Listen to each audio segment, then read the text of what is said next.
I'm Dr. Rizwana, scientific researcher and trainer. Welcome to another lecture of chemical bond lecture series.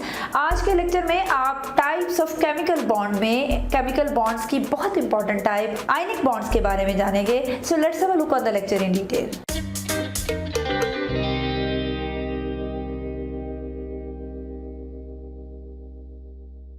जब हम chemical bonds में आयनिक bonds की बात करते हैं तो ये एक ऐसा बॉन्ड होता है जो बेसिकली बॉन्ड नहीं होता. This is a force of attraction between positive and negative charge, और इस फोर्स ऑफ अट्रैक्शन को हम इलेक्ट्रोस्टैटिक फोर्स ऑफ अट्रैक्शन का नाम देते हैं.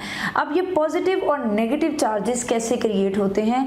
अब जो भी आयनिक बॉन्ड होगा उसके अंदर ये फीचर्स मस्ट होते हैं. सबसे पहली बात दैट आयनिक बॉन्ड जिसकी हम बात कर रहे हैं always create between a metal and a non metal. ठीक है, जो मेटल होगा वो इलेक्ट्रॉन लूज करेगा और कैटाइन बनाएगा, और जो नॉन मेटल होगा वो इलेक्ट्रॉन गेन करेगा और एनाइन बनाएगा.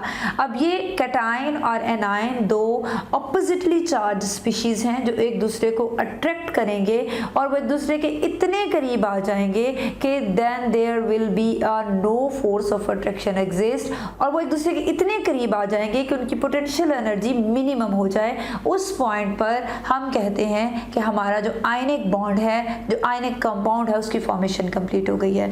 There is a complete transfer of electrons takes place. जिस तरह कोवलेंट बॉन्ड में इलेक्ट्रॉन्स आर बीइंग शेयर्ड, लेकिन आयनिक बॉन्ड में कंप्लीट ट्रांसफर ऑफ इलेक्ट्रॉन्स होता है. एक एटम अपना आयन दूसरे एटम को मुकम्मल तौर पर दे रहा होता है.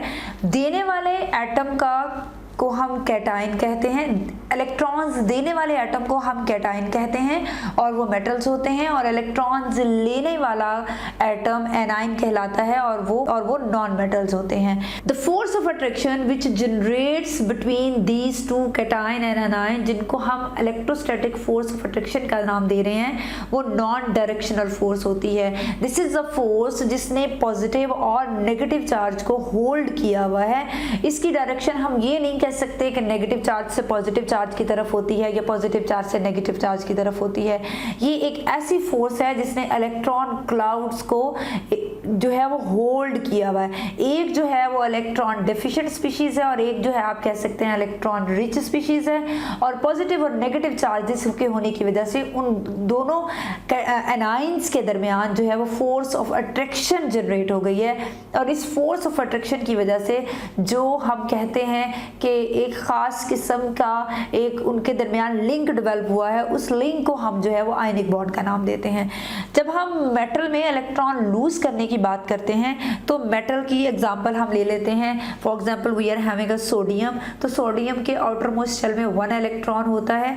ये अपना एक इलेक्ट्रॉन बहुत आसानी से दे के कैटाइन जो है उसकी फॉर्मेशन करेगी. और जब हम नॉन मेटल्स की बात करते हैं तो हम यहाँ पर क्लोराइड की एग्जांपल ले रहे हैं जो कि जिसके आउटर मोस्ट शेल में 7 इलेक्ट्रॉन्स हैं, 7th ग्रुप में लाई करता है, और ये आसानी से सोडियम का दिया हुआ एक इलेक्ट्रॉन लेके अपना ऑक्टेट कंप्लीट करेगा. और यहाँ पर दोनों एटम्स जो हैं उनके अब ऑक्टेट कंप्लीट हैं. सोडियम के आउटर मोस्ट शेल में सिर्फ एक इलेक्ट्रॉन था, तो इसके लिए ये बहुत आसान था कि ये अपना इलेक्ट्रॉन दे दे बजाय इसके कि 7 इलेक्ट्रॉन्स किसी और से ले. इसी तरह जब हम क्लोरीन की बात करते हैं तो क्लोरीन को सिर्फ एक इलेक्ट्रॉन की ज़रूरत है, तो ये एक इलेक्ट्रॉन लेना पसंद करेगी बजाय इसके कि ये अपने 7 इलेक्ट्रॉन किसी को दे. जब हम पीरियोडिक टेबल को देखते हैं तो नॉन मेटल्स हमें जो हैं तो हमें non metals on the right side of the periodic table मिलते हैं, और इसी तरह जो हमारे पास मेटल्स हैं they are in the very beginning, they are on the left side of the periodic table. तो इन दोनों के दरमियान जो है वो आयनिक बॉन्ड फॉर्मेशन होने के चांसेस होते हैं. इसके अलावा ये ऐसे बॉन्ड्स होते हैं जो ज़्यादातर इनऑर्गेनिक कंपाउंड्स में होते हैं. ऑर्गेनिक कंपाउंड्स में हमें आयनिक बॉन्ड देखने में नहीं मिलते, वहाँ पर हमें कोवलेंट और कोऑर्डिनेट कोवलेंट या पोलर कोवलेंट बॉन्ड देखने में मिलते हैं. जब हम बात करते हैं इलेक्ट्रोवैलेंसी की, electrovalency is the number of electron gains are lost within the chemical bond formation, within the ionic bond formation. अब किसी भी आयनिक बॉन्ड के फॉर्मेशन के दरमियान एनर्जी जो होती है उसमें बहुत ज़्यादा चेंजेस आ रहे होते हैं. केमिकल बॉन्डिंग के पिछले लेक्चर्स में मैंने आपको पढ़ाया था कि why chemical bonds forms between the atoms और एलिमेंट्स, और हमने पढ़ा था कि केमिकल बॉन्ड के फॉर्मेशन की वजह ये होती है कि हर एटम, मॉलिक्यूल और एलिमेंट की कोशिश होती है कि वो अपनी पोटेंशियल एनर्जी को मिनिमाइज कर सके। जितनी ज़्यादा पोटेंशियल एनर्जी कम होगी उतना वो मॉलिक्यूल ज़्यादा स्टेबल होगा। किसी भी मेटल में से इलेक्ट्रॉन को रिमूव करने के लिए हमें उसको एनर्जी प्रोवाइड करनी पड़ती है, और इलेक्ट्रॉन एफिनिटी की यही डेफिनेशन है कि किसी भी एटम के आउटर मोस्ट शेल में इलेक्ट्रॉन को रिमूव करने के लिए जो एनर्जी रिक्वायर्ड होती है when that atom is in its gaseous state, तो उस एनर्जी को हम इलेक्ट्रॉन एफिनिटी कहते हैं। अब जितनी ज़्यादा हमें उसको एनर्जी प्रोवाइड करनी पड़ेगी उतनी ज़्यादा उस मॉलिक्यूल की स्टेबिलिटी होगी। ठीक है, इसी तरह ionisation energy is the amount of energy which is released when electron in the outer most shell of any atom is being added. जब उसके आउटर मोस्ट शेल में इलेक्ट्रॉन ऐड होगा तो डेफिनेटली अमाउंट ऑफ एनर्जी जो होगी वो release होगी। ठीक है, वो इलेक्ट्रॉन जिसने एनर्जी अब्जॉर्ब करके आया था, जब इलेक्ट्रॉन में आया तो उसने वो एक्स्ट्रा एनर्जी जो अब्जॉर्ब की हुई थी उसको रिलीज करने की कोशिश करेगा। इतनी कम ये आयनाइजेशन एनर्जी होगी, less ionisation energy will leads towards greater stability, क्योंकि हमने ये पढ़ा है कि मॉलिक्यूल की स्टेबिलिटी उसकी पोटेंशियल एनर्जी से रिलेट कर रही होती है। जितनी कम पोटेंशियल एनर्जी होगी उतना वो मॉलिक्यूल ज़्यादा स्टेबल होगा।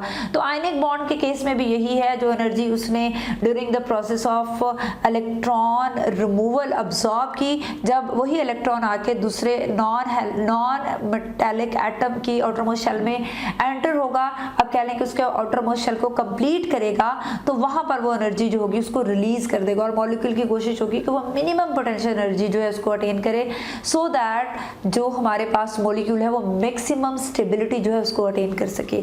लेटेस्ट एनर्जी यही एनर्जी होती है, energy release to form 1 mole of ionic compound, और जितना ज़्यादा मॉलिक्यूल एनर्जी रिलीज कर देगा, लेटेस्ट एनर्जी जितनी ज़्यादा आयनिक कंपाउंड्स की होगी उतने ज़्यादा स्ट्रॉन्ग आयनिक बॉन्ड्स बनेंगे। तो आयनिक बॉन्ड्स को हम इस तरह से समराइज कर सकते हैं, these are the bonds which are being formed between the non metals and metals, and these are not a bond जिसको हम केमिकल बॉन्ड्स में कोवलेंट और कोऑर्डिनेट कोवलेंट बॉन्ड की तरह in the form of that line represent करें। Basically ये हमारे पास एक फोर्स ऑफ अट्रैक्शन होती है जिसको हम इलेक्ट्रोस्टैटिक फोर्स ऑफ अट्रैक्शन का नाम देते हैं, जो एक नेगेटिवली चार्ज्ड क्लाउड और एक पॉजिटिवली इलेक्ट्रॉन चार्ज क्लाउड के दरमियान क्रिएट होती है, और ये इलेक्ट्रॉन और ये नेगेटिव और पॉजिटिवली चार्ज्ड आयंस एक दूसरे के करीब तब तक आते रहते हैं जब तक इनकी पोटेंशियल एनर्जी जो होती है वो मिनिमम नहीं हो जाती। When they attain their minimum potential energy तो फिर वो स्टॉप हो जाते हैं और फोर्स ऑफ अट्रैक्शन जो होती है उनके दरमियान मैक्सिमम होती है। किसी भी एटम में से इलेक्ट्रॉन को निकालने के लिए जो रिक्वायर्ड एनर्जी है, जब इलेक्ट्रॉन किसी दूसरे एटम के आउटर मोस्ट शेल में जाएगा तो उस अब्जॉर्ब एनर्जी को इन the form of a latest energy जो है वो रिलीज कर देगा। जितनी ज़्यादा एनर्जी रिलीज होगी उतना ज़्यादा कोई भी आयनिक कंपाउंड जो होगा, आयनिक बॉन्ड जो होगा वो स्टेबल होगा। So this is all about the ionic bonds. In the next lecture you will study about the covalent bonds. So stay tuned and don't forget to subscribe the channel and to press the bell icon and like and share my videos if you are getting from them, and comment section में अपना feedback ज़रूर comment करते रहें।